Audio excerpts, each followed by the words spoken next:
Դուք խոսեցիք յուղերի մասին, խոսեցիք Գետնախնձորի յուղի մասին, այլ ինչ յուղեր կան ձեր մոտ, ձեր այդ մեթոդով ստացվող եւ արդյոք այդ յուղերը Ունենք 15-20 տեսակի յուղեր, 15-ից 20 տեսակի համարը։ Կարող եք թվարկել։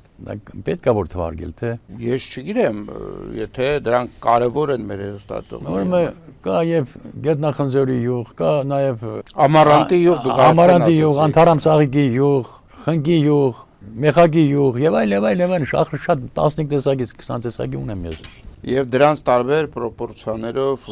տարբեր հիվանդների։ Այո։ Հիմա մենք ունենք այդ դրանցից մենք պատրաստեցինք այդ բոլոր այդ կոմպլեքսից պատրաստեցինք մի հատ քսուկ մաս, որը տալիս ենք մեր հիվանդներին ահավոր ցավերի դեպքում, երբ որ քիմիոթերապիայի շարակայցումից հետո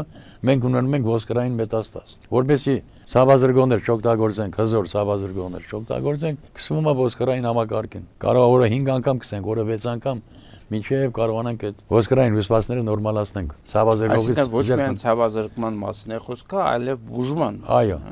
Այո։